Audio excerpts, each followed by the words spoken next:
ભાગમાં આપણે સ્વાધ્યાય 4.3 પૂર્ણ કર્યું હતું. હવે સ્વાધ્યાય 4.4 પહેલાંનો અમુક ભાગ પછી આપણે સ્વાધ્યાય 4.4 ગણીશું.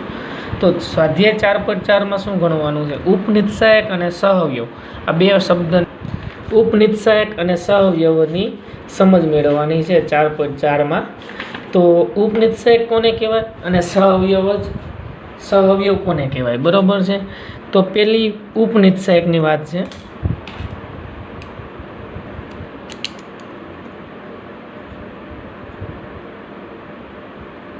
ઉપનિષાયક, તો ઉપનિષાયક એટલે શું? નિષાયકનો ઘટક એ આઈ છે. આઈની હાર અને જેના સ્તંભમાં આવેલા છે એ હાર અને સ્તંભ દૂર કરી બાકીની ઘટક સ્થિતિમાં રાખતા મળતા નિષાયકને એ આઈજેનો ઉપનિષાયક કહે છે.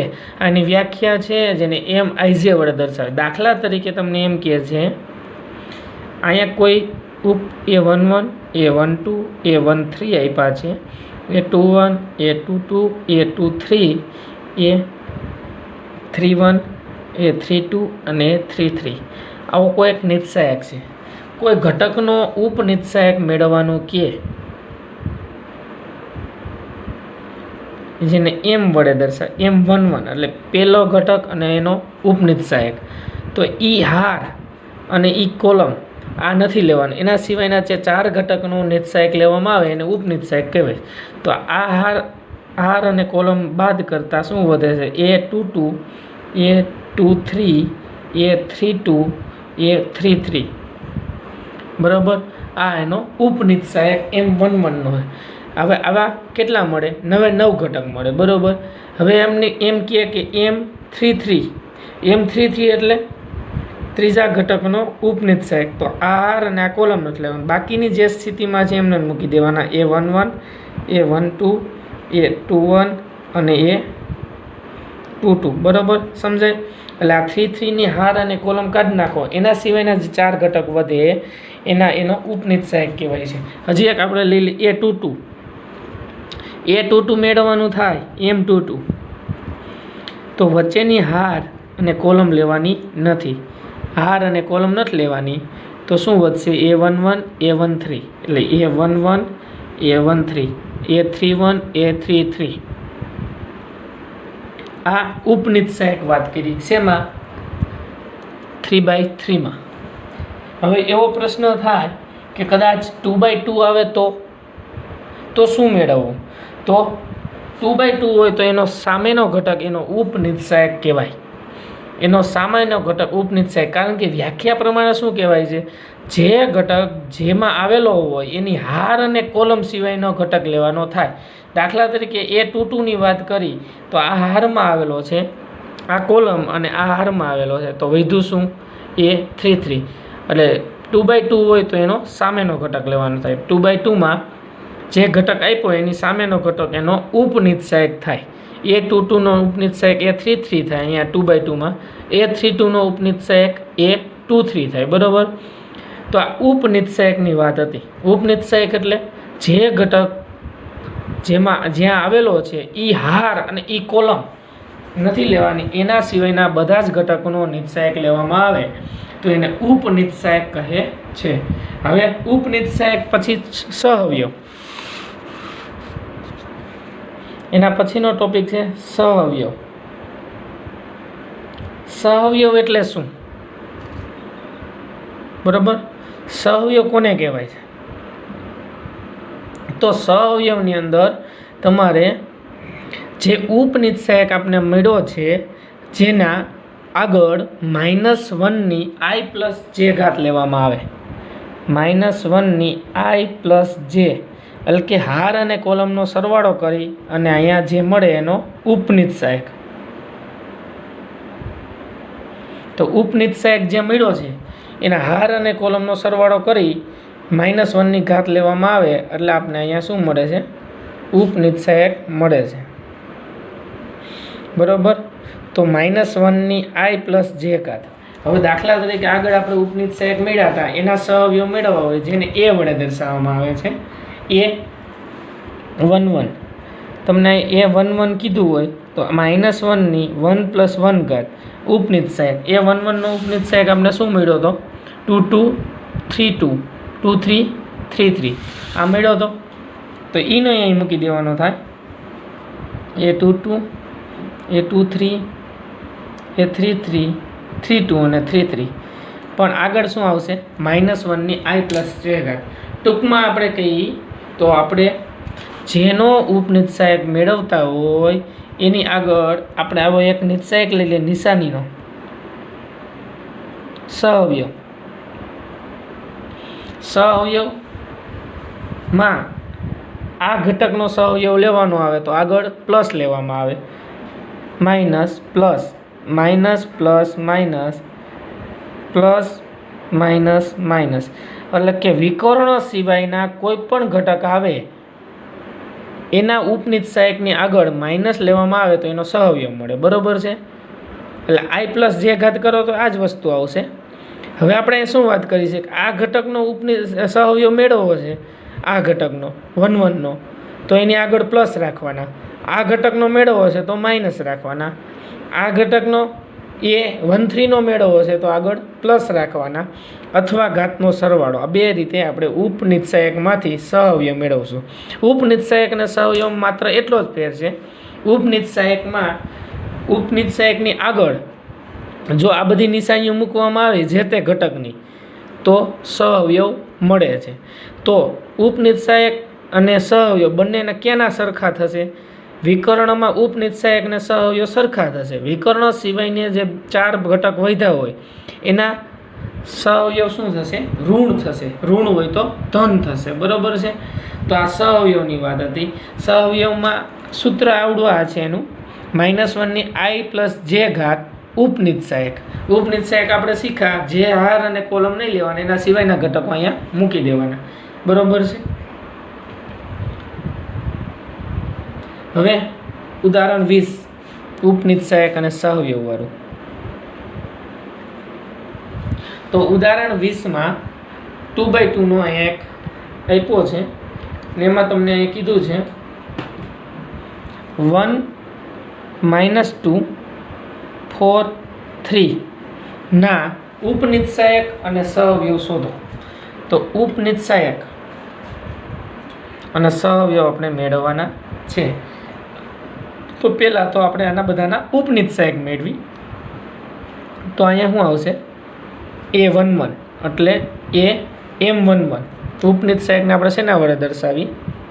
m11. બરાબર? તો m11 બરાબર a11 નો ઉપનિત્સાયક બરાબર શું આવશે? a11 હાર કોલમ નહીં લેવાનો, શું થઈ જશે? 3. પછી a12 12 એટલે a12 નો ઉપનિત્સાયક શું મળશે? 4 મળશે. m21 એટલે a21 નો ઉપનિત્સાયક, 21 નો ઉપનિત્સાયક શું મળશે? -2 મળશે. m22 એટલે 3 નો ઉપનિત્સાયક, 3 નો ઉપનિત્સાયક શું મળશે? 1 મળશે. આ ઉપનિત્સાયક મેળવવા. હવે સહઅવયવ મેળવવા હોય તો a11 નો સહઅવયવ તો શું લેવાનું થાય? -1ની 1 + 1 ઘાત a11 નો ઉપનિત્સાયક 3. બરાબર? અહીંયા ઉપનિત્સાયક મૂકવાનો, અહીંયા આગળ ખાલી એટલું મૂકવાનું છે. તો અહીંયા શું આવશે? 3 ના 3. a12 નો સહઅવયવ તો -1ની 1 + 2 ઘાત. 12 નો ઉપનિત્સાયક કેટલો છે? 4 છે. તો અહીંયા શું આવશે? -4 થઈ જશે. -1ની 3 ઘાત એટલે -4. a22 નો સહઅવયવ 21 નો -1 + 2ની 1 ઘાત 21 નો સહઅવયવ ઉપનિત્સાયક -2 +2 થઈ જશે. અને a22 -1ની 2 + 2 ઘાત 1 છે અહીંયા, તો અહીંયા +1 થાય. બરાબર? -1ની ઘાત કરતી જવાની છે. તો હવે આ હતા સહઅવયવ અને ઉપનિત્સાયક. 2/2 માં બરાબર. ઉદાહરણ 21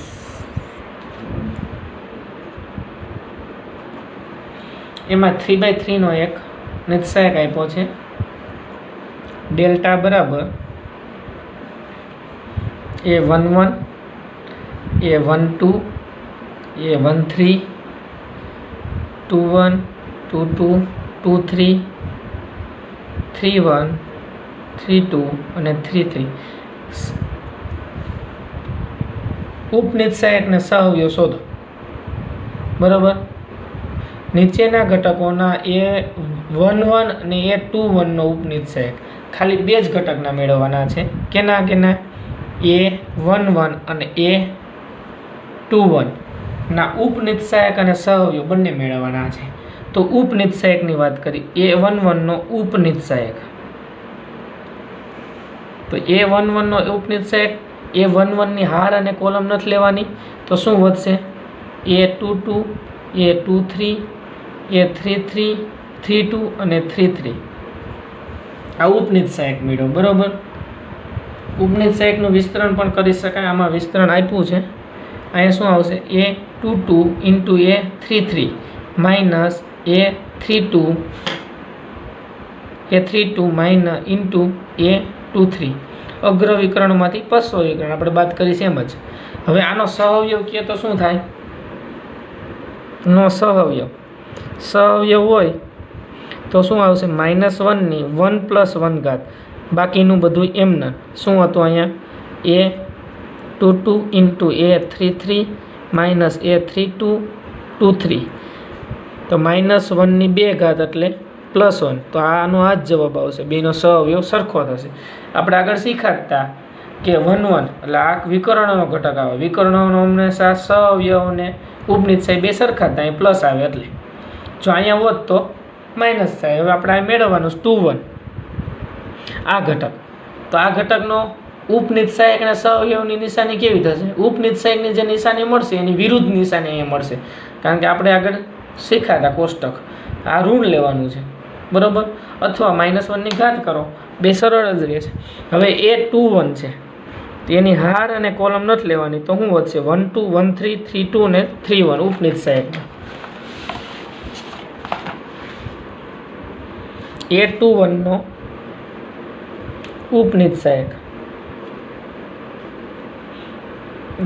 નો ઉપનિશ્ચાયક, એટલે A12 13 અને 32 33. બરાબર. આનું વિસ્તરણ કરો એટલે શું આવે? A12 into 133 minus A13 into A32. હવે ઉપનિશ્ચાયક મેળવો. આનો સહઅવયવ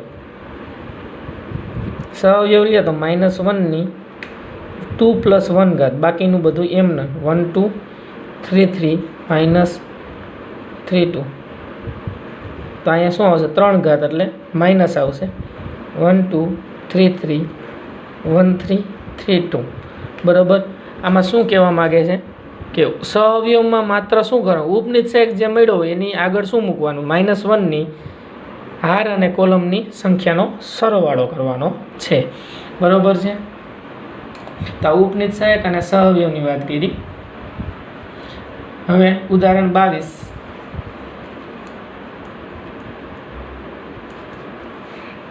નિશ્ચાયક, કોઈ નિશ્ચાયક આપ્યો છે અહીંયા 2 -3 5 6 0 4 1 5 -7 ના ઘટકોનો ઉપનિશ્ચાયક અને સહઅવયવ શોધો.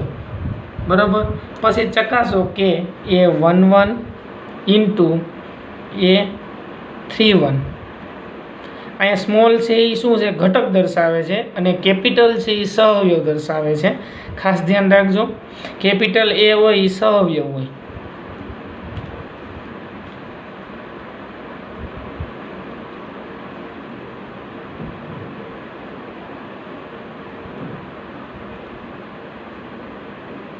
આના બરાબર 0 સાબિત કરવાનો છે. A11 એટલે આ ઘટક, A31 એટલે ત્રીજી હાર પહેલો ઘટક, આનો સહઅવયવ.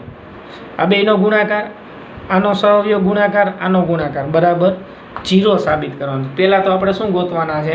ઉપનિત સહાયક અને સહઅવયવ. તો બધાના ઉપનિત સહાયક ને સહઅવયવ આપણે પહેલાં ગણશું, પછી આપણે એને છેલ્લે લાસ્ટમાં આની કિંમત મૂકશું.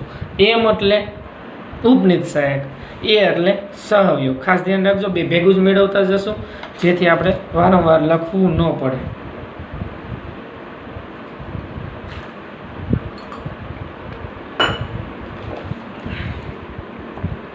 હવે M11 એનો અર્થ શું થશે?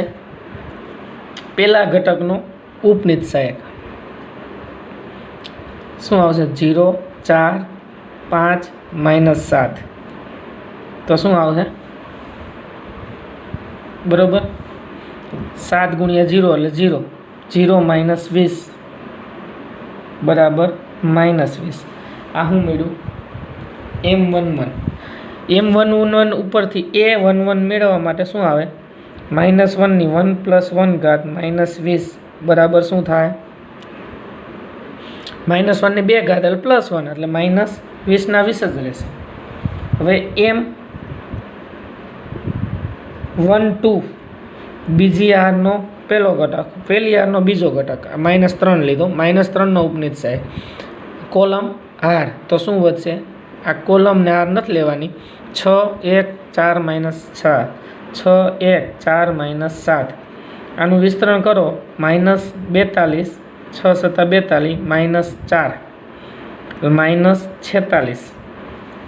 હવે એ મેળવી, A12 એટલે શું આવશે? -1 ની 1 + 2 ઘાત -46 અને -1 ની 3 ઘાત, એકી ઘાત હોય તો માઇનસ, +46, એકી ઘાત હોય તો માઇનસ ને બેકી ઘાત હોય તો પ્લસ લેવાના છે. બરાબર. હવે એના પછી ત્રીજો ઘટક M13 અને હાર ને કોલમ નથી લેવાના 1, 3 ના. 1 અને 3 એટલે પહેલી હાર, ત્રીજો કોલમ, બરાબર, એટલે 5. 5 ની હાર અને કોલમ નથી લેવાના, તો શું વધે? 6, 0, 1, 5, 6 × 5 = 30 -0 એટલે 30. એ એટલે ઉપનિત સહાયક 13, -1 ની 1 + 3 ઘાત 30. તો અહીં શું આવશે? 4 ઘાત. -1 ની 4 ઘાત એટલે ધન આવશે, તો +30 એમને રહેશે, -30 થશે નહીં. આ હું મેળવ્યું આપણે M13. આવા 9 ઘટક આપણે મેળવવાના છે, બરાબર છે. પછી M21 લ્યો એટલે 6. 6 ની હાર અને કોલમ નથી લેવાની, તો -3, 5, 5 - 7, 7 તેરી 21, -+21, -25, 21 માંથી 25 જશે એટલે -4. A21 તો -1 ની 2 + 1 ઘાત -4, એકી ઘાત છે એટલે +4 થઈ જશે, -1 આવશે એકી ઘાતમાં, +4. બરાબર. આ જ રીતે M22, એમ એટલે સહઅવયવ, ખાસ ધ્યાન રાખજો. એમ એટલે સહઅવયવ શું? ઉપનિત સહાયક. M22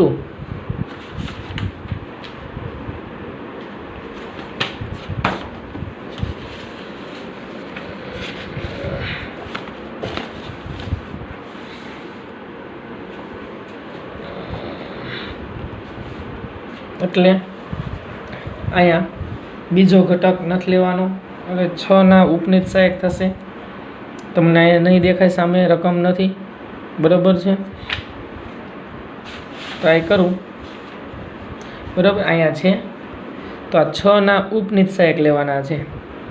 તો 6 ની હાર અને કોલમ નથી લેવાની, તો શું વધે? -3, 5 અને 5 - 7, -3, 5, 5 - 7. એનું વિસ્તરણ કરો એટલે શું આવશે? -, +21, -25, 2, 2, સોરી, આ 2, 1 લેવાઈ ગયું. 2, 2 એટલે 0. હાર અને કોલમ નથી લેવાની, 2, 5, 1 - 7. તો અહીંયા શું આવશે? -14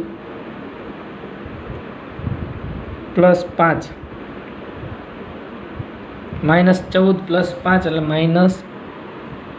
-9. હવે a22 એટલે -1 ની 2 + 2 ઘાત -9. 2 કી ઘાત એટલે ઈનું ઈ જ રહેશે. હવે m23 એટલે ત્રીજો ઘટક 4 સિવાય હાર અને કોલમ નહીં. 2 - 3 1 5 5 દુ 10 +3 13. a23 એટલે -1 ની 2 + 3 ઘાત 13 -13 થાય. બીજી હારના ઘટકો પૂરા. ત્રીજી હાર હવે m31 એટલે પેલો ઘટક. હાર કોલમ નથી લેવાનો. -3 5 0 4 4 તેરી 12 એટલે -12 -0 એટલે -12. a31 -1 ની 3 + 1 ઘાત -12 બરાબર 2 કી ઘાત થશે એટલે એનું રહેશે. m32 એટલે 5 હાર કોલમ નહીં. 2 6 5 4 4 દુ 8 -30 -22. m a32 -1 ની 3 + 2 -22 એટલે -1 વધશે +22 થઈ જશે. m33 એટલે છેલ્લો ઘટક -7 -7 ની હાર કોલમ નથી લેવાની. 2 - 3 6 0 0 -+18 તો અહીંયા 18 આવશે. a33 -1 ની 3 + 3 6 ઘાત તો એના 18 રહેશે બરાબર. -1 ની 2 કી ઘાત એટલે ધન આવે. હવે આપણે શું મેળવવાનું છે અહીંયા? a11 * a31 + a12 * a32 + a13 * a33 બરાબર 0 સાબિત કરવાનું છે. તો આના બરાબર a11 એટલે પહેલો ઘટક 2 a31 ત્રીજાનો પહેલો a31 આપણે શું મળ્યું? -12 પ્લસ a12 પહેલી હાર બીજો ઘટક એટલે -3 32 22 a13 એટલે પહેલી હાર ત્રીજો ઘટક 5 33 18 -24 -66 ને 18 પંચા 90 66 ને 24 -90 +90 આના બરાબર 0 સાબિત થઈ જાય. બરાબર. આપણે આ બધા ઘટકની કિંમત મૂકી. 12 દુ 24 -22 તેરી 66 18 પંચા 90 -90 +90 બરાબર 0. આ હતું ઉદાહરણ 22. બધાના ઉપનિશ્ચાયક મેળવા અને આપણે નીચે સાબિત કરવાનું હતું એ મેળવ્યું. બરાબર છે. એના પછી સ્વાધ્યાય આવશે. હવે સીધું 4.4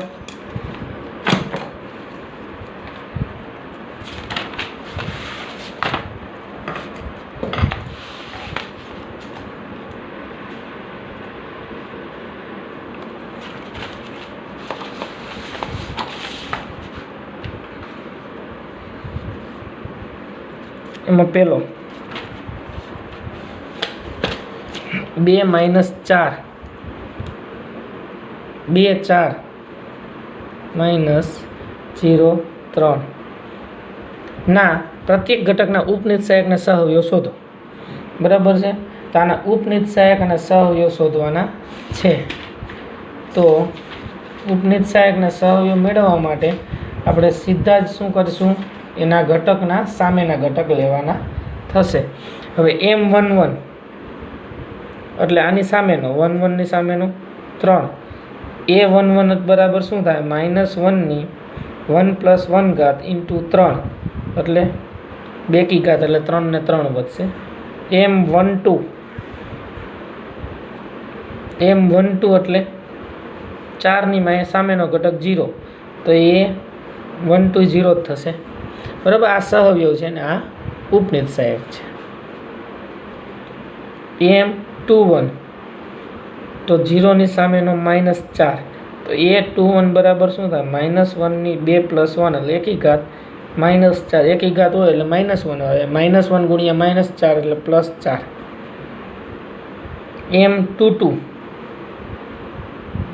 M22 લેશું એટલે 3 ની સામેનો ઘટક 2, A22 બરાબર -1 ની 2 + 2 એને 2 એટલે 2 ઘાત આવશે. બરાબર, 2 જ આવશે.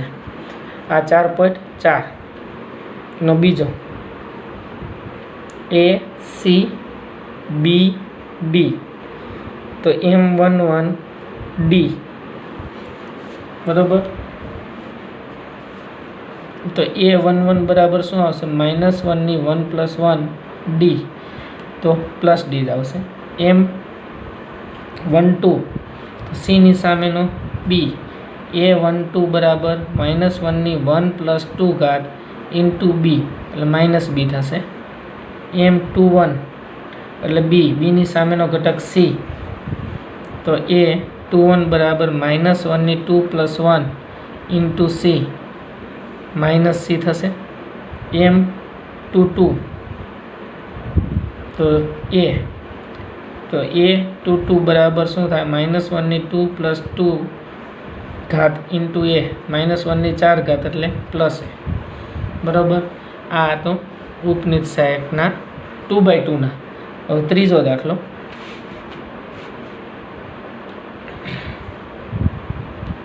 થ્રી બાય થ્રીનો છે. ત્રીજામાં ત્રીજો નથી, આ દાખલો બીજો છે. બીજામાં પહેલો, આ પહેલાના પહેલો બીજો હતા. બરાબર છે. હવે એના પછી આમાં ઈ જ મેળવવાનું છે. 1 0 0 0 1 0 0 0 1. બરાબર. આના ઉપનિત સહાયક અને સહઅવયવ બધાના જ મેળવવાના છે. બરાબર છે. તો આગળ કરતા તેમ જ M11 તો M11 લ્યો તો 1 0 0 1 તો 1 જ આવશે. 1 - 0 એટલે 1 જ થાય. તો A11 બરાબર -1 ની 1 + 1 ઇન્ટુ 1 બરાબર 1 જ થાય. M12 બરાબર 1 2 લેશો એટલે બીજો ઘટક R કોલમ નહીં, 0 0 0 1 બરાબર 0 જ આવશે. તો A12 બરાબર 0 જ આવે. 0 ની આગળ માઇનસ હોય તો કંઈ ફેર પડતો નથી. ત્રીજો M21 13 એટલે 0, આ ઘટક, તો આ 4 ઘટક વધશે. 0 0 1 0 તો અહીં 0 0 જ આવશે. A13 0 જ આવશે. બરાબર. એ જ રીતે M21 એટલે બીજી યાર પેલો ઘટક 0, આ ઘટક લઈએ એટલે આ હાર અને કોલમ લેવાના નથી એટલે 0 0 0 1 0 થાય. A21 એ 0 થાય. બરાબર છે. 22 M22 બીજી યાર બીજો ઘટક. ટેક્સ્ટ બુક હોય તો રકમ સામે રાખજો. 2 લેશો એટલે વચ્ચેનો ઘટક આવે તો વચ્ચેની હાર અને કોલમ નથી લેવાની. 1 0 0 1 અહીંયા 1 આવશે. તો A22 બરાબર -1 ની 2 + 2 ઇન્ટુ 1 તો 1 જ થશે. M23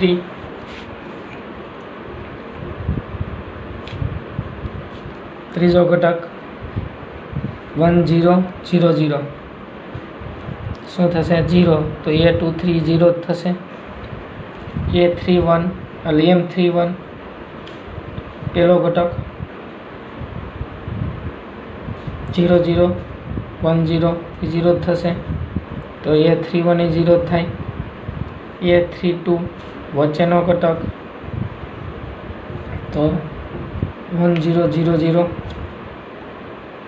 E0 A320 A33 હવે છેલ્લો ઘટક છેલ્લા ઘટકમાં લ્યો 0 1 અહીંયા 1 આવશે A33 બરાબર -1 ની 3 + 3 એટલે ઇન્ટુ 1 6 ઘાત એટલે ધન આવશે એટલે અહીંયા 1 જ આવશે બરાબર છે તો આ હતી આપણો સહઅવયવ અને ઉપનિત સહાયકની સમજ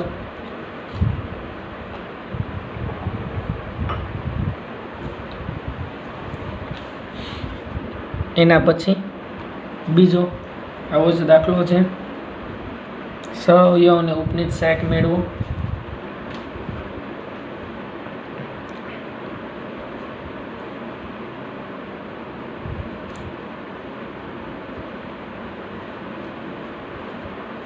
બરાબર આ બધાના ઉપનિત સહાયકના સહઅવયવ મેળવવાના છે તો ઉપનિત સહાયકના સહઅવયવ મેળવવા હોય તો આપણે આગળ કરતા એમ જ M11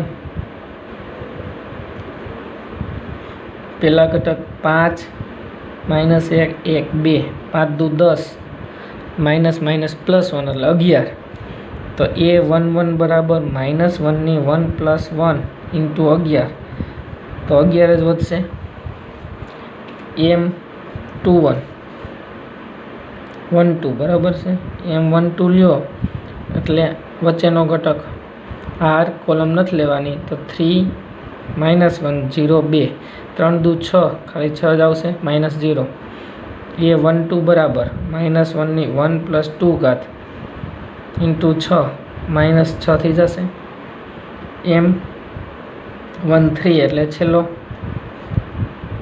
4 ની હાર ને કોલમ નથી લેવાની 3 5 0 1 બરાબર 3 એકા 3 તો A13 બરાબર -1 ની 1 + 3 ઘાત ઇન્ટુ 3 4 ઘાત આવી એટલે ધન જ આવશે એટલે અહીંયા શું આવશે 3 જ આવશે -3 થશે નહીં એના પછી M21 એટલે આ વચ્ચેનો હાર ને કોલમ નથી લેવાનો 0 4 1 2 0 -4 એટલે -4 આવશે A21 બરાબર -1 ની 2 + 1 ઘાત ઇન્ટુ 4 માઇનસ ઘાત છે એટલે એકી ઘાત હોય એટલે ઋણ આવશે M22 લેશું એટલે વચ્ચેનો ઘટક હાર કોલમ નહીં 1 4 0 2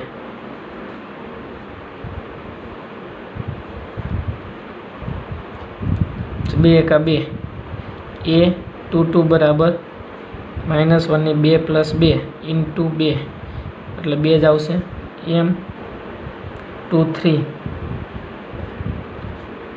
-1 હાર કોલમ 1 0 0 1 1 આવશે ઇન્ટુ 3 એટલે એકી ઘાત 2 ને 3 5 એટલે -1 થશે અહીંયા A31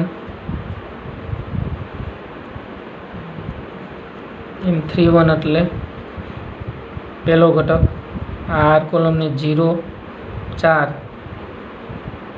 5 -1 0 -20 એટલે -20 31 એટલે 4 ઘાત 4 ઘાત -1 હોય એટલે એમને જ રહેશે ઇન્ટુ -20 બરાબર 20 જ આવશે બરાબર આ જ રીતે 3 2 અને 3 3 મેળવી અને દાખલો પૂરો કરવાનો અત્યારે 4.4ના બીજા દાખલાના બીજા સુધી આગળ આપણે એનું સહઅવયવના ઉપયોગથી મૂલ્ય શીખશું એ હવે પછીના સેક્શનમાં જોશું અહીંયા સુધી રાખીએ આપણે આજે આમાં